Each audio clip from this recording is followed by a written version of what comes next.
SD 18B dari Program Studi Pendidikan Guru Sekolah Dasar Universitas Buana Perjuangan Karawang. Dibuatnya video ini untuk menjawab soal ujian tengah semester pada mata kuliah model pembelajaran matematika di SD dengan dosen pengampu Bapak Andes Safarandes Asmara SPD MPD.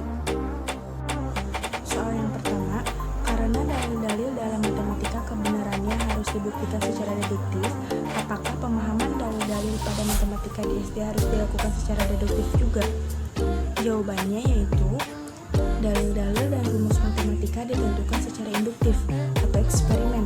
Tetapi begitu suatu dalil ditemukan, maka generalisasi itu harus dibuktikan kebenarannya secara deduktif, karena matematika merupakan ilmu deduktif. Namun, sesuai tahap perkembangan mental siswa, maka pada pembelajaran matematika di SD digunakan pendekatan induktif. Karena pembelajaran matematika di SD, pembuktian dengan cara deduktif masih sulit dilaksanakan. Meskipun pembelajaran matematika di SD dilakukan dengan cara induktif, tetapi pada jenjang selanjutnya, generalisasi suatu konsep harus secara deduktif. Soal yang kedua, tuliskan perbedaan antara contextual teaching and learning dengan realistic mathematics education. Jawabannya adalah contextual teaching and learning dapat diterapkan dalam berbagai bidang studi, dan realistic mathematics education lebih mengkhususkan pada bidang studi matematika. Perbedaan lain antara implementasi realistic mathematics education dan contextual teaching and learning dalam matematika adalah pemberian soal realistik. Dalam model pembelajaran realistic mathematics education diberikan sebelum materi, sedangkan model pembelajaran contextual teaching and learning dapat diberikan sebelum atau sesudah materi. Soal yang ketiga yaitu analisis keunggulan contextual teaching and learning dan realistic mathematics education. Jawabannya adalah yang pertama, keunggulan contextual teaching and learning. Pembelajaran menjadi lebih bermakna dan nyata, pembelajaran lebih produktif dan mampu menumbuhkan penguatan konsep kepada siswa karena metode pembelajaran contextual teaching and learning menganut aliran konstruktivisme. Kontekstual adalah pembelajaran yang menekankan pada aktivitas siswa secara penuh, baik fisik maupun mental. Materi pelajaran dapat ditemukan sendiri oleh siswa, bukan hasil pemberian dari guru. Penerapan pembelajaran kontekstual dapat menciptakan suasana pembelajaran yang bermakna. Selanjutnya, keunggulan realistic mathematics education. Siswa membangun sendiri pengetahuannya, maka siswa tidak mudah lupa dengan pengetahuannya. Suasana dalam proses pembelajaran menyenangkan karena menggunakan realita kehidupan. Siswa merasa dihargai dan semakin terbuka karena setiap jawaban siswa ada nilainya.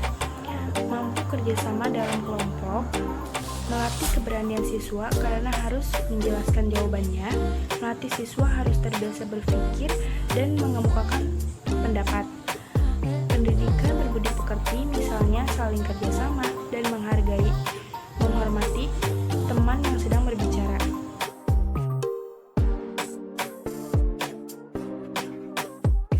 Assalamualaikum, selamat pagi. Gimana kabarnya hari ini? Alhamdulillah pada sehat ya.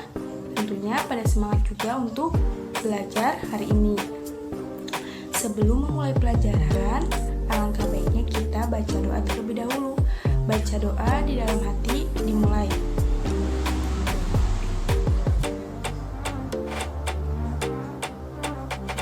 Selesai.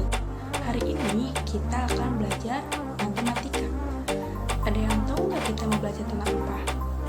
Kita mau belajar tentang bangun ruang. Sebelum kita belajar tentang bangun ruang, Ibu mau nanya dulu nih, bangun ruang itu apa sih? Ada yang tahu nggak ya kira-kira? Bangun ruang itu adalah bangun matematika yang memiliki isi atau volume. Coba sekarang kalian sebutkan macam-macam bangun ruang yang kalian ketahui. Ada apa saja sih? Ada balok, ada kubus, pintar, ada tabung, ada bola, ada prisma, ada lumas, ada kerucut. Ternyata banyak ya macam-macam bangun ruang.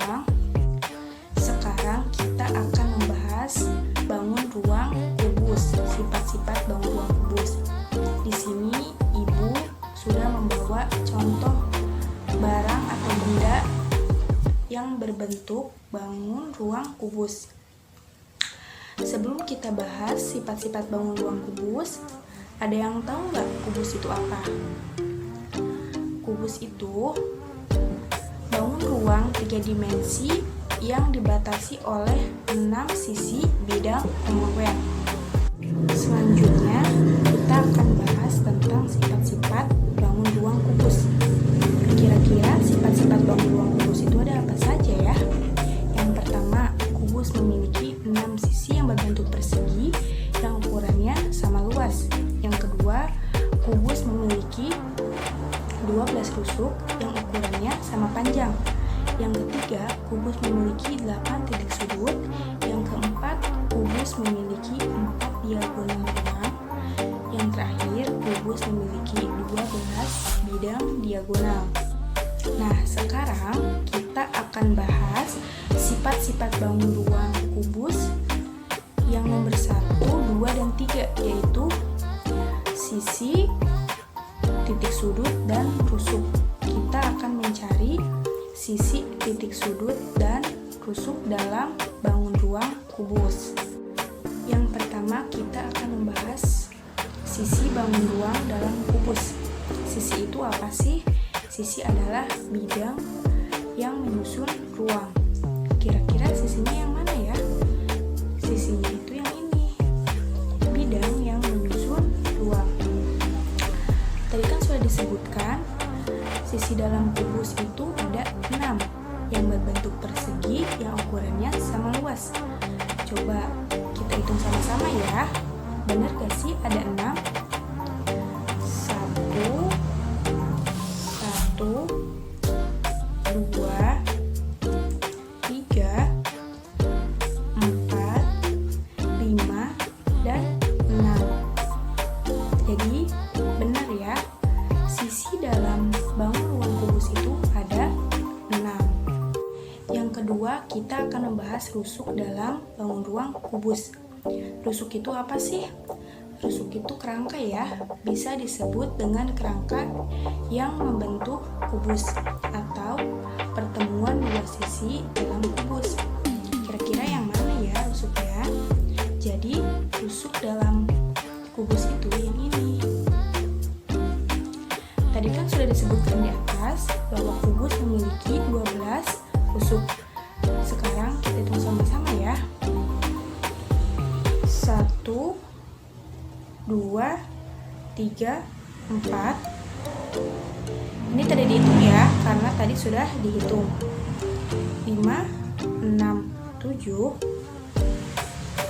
8, 9, 10, 11, 12. Jadi benar ya, rusuk dalam kubus itu ada 12 rusuk. Selanjutnya kita akan bahas tentang titik sudut pada bangun ruang kubus. Titik sudut itu titik pertemuan dari beberapa rusuk. Tadi kan sudah disebutkan, titik sudut pada kubus itu ada 8 ya. Coba kita hitung sama-sama, benar gak sih ada 8? Titik sudutnya itu yang mana sih? Yang ini ya. Coba kita hitung ya. 1, 2, 3, 4, 5, 6, 7, 8. Jadi benar ya, kubus itu memiliki 8 titik sudut. Nah, sekarang kita mengulang apa yang telah kita pelajari tadi ya.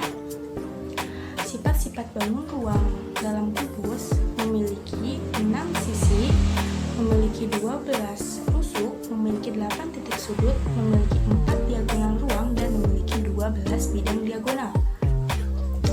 Nah, anak-anak, jangan lupa ya dicatat apa yang telah kita pelajari tadi supaya bisa kalian pelajari juga di rumah.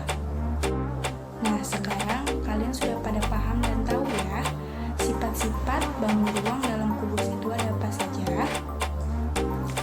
Sekarang kita akhiri saja pembelajaran hari ini. Kita lanjutkan di minggu depan.